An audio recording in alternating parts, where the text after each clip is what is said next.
Good morning, everyone. I'm Bilal Malik. You're watching BM TechNet, learning every day. Today, we'll discuss about the resource groups uh, briefly, and hope you'll get a fair enough idea about it. So, basically, both Azure and AWS have entities called resource groups that organizes the resources such as virtual machines, storages, virtual networks, and however, Azure resource groups are not directly comparable to AWS resource groups. While AWS allows a resource to be tagged into multiple resource groups, and Azure resource is always associated with one resource group. This is a difference.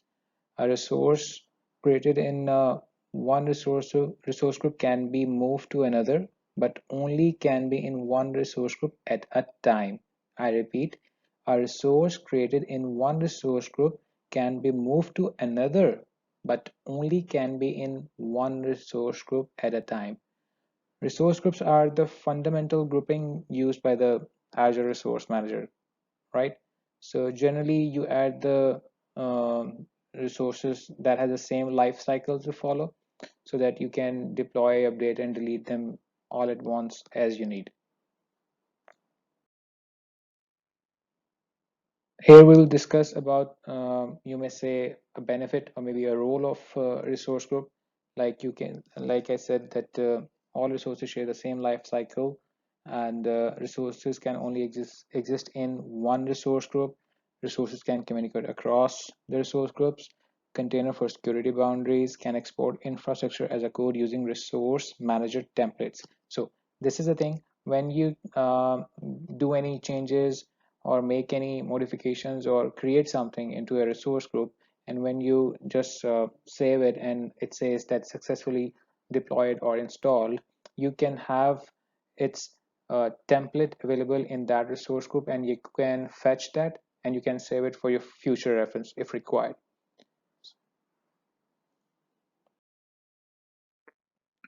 So Azure Resource Manager provides a consistent management layer that allows you to automate deployment of and the configuration of resources using different automation and scripting tools such as Microsoft Azure, um, PowerShell, Azure CLI, Portal, SDKs.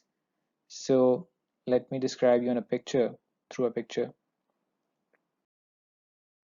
Like I said before, that we can manage, configure our resources using multiple ways. Above is this is the diagram. Basically, we have SDKs, Portal, PowerShell, CLI, and for sure, it would be connected with the famous Azure AD for the authorization and authentication or identity management purposes.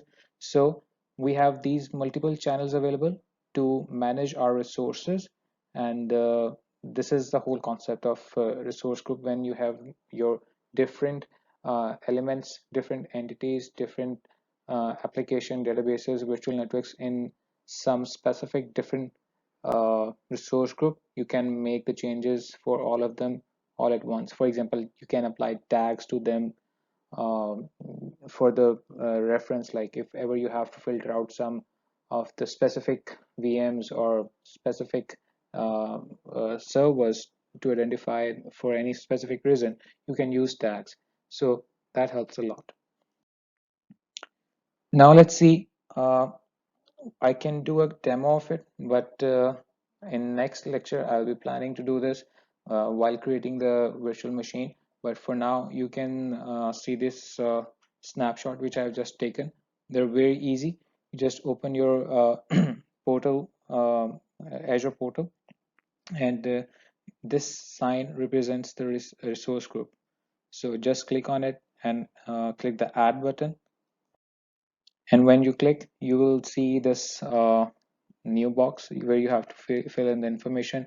You have to select your subscription, then you have to name it. You can specify any different name as per your convenience. Then you have to select the region, okay, as per the location you are in, and choose that region. Then if I'll create sorry if I click on this review and create here, that is directly going to create a resource group. but in best practices, it is always recommended to use tags as much as possible because that helps a lot in during the cost analysis and other stuff. So for this demo, I just clicked on this, so that's why it's marked here. But I always recommend to have tags. So once I click, uh, you can see here's the pop-up message, the resource group created, and after that you can just click on this tab and go directly to your resource and add another different resources or virtual machines or virtual networks, whatever you want to add.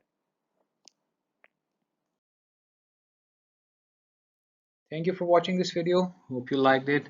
If yes, then click the like button and subscribe for our upcoming videos. You can also drop your suggestions and remarks in the comments below. Thank you.